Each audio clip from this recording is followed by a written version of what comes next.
Daar het iets gebeur in Bloemfontein in 1977. Hier's iets. Nou moet jy kop hou, Santjie. Jy kyk al vlak. Ek het nie van nog gehou nie.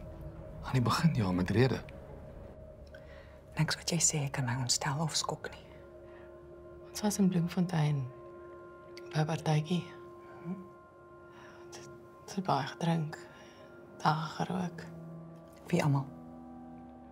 Ek en Hans en sy suster Sonja. En sy broer Barend. Ek onthou vader nie, maar Hans en sy broer het 'n groot argument gehad. B verbarend. Baie name begin met 'n B. Dit kan tog nie net toeval wees nie. Vertel my alles wat jy onthou. Enige inligting kan help.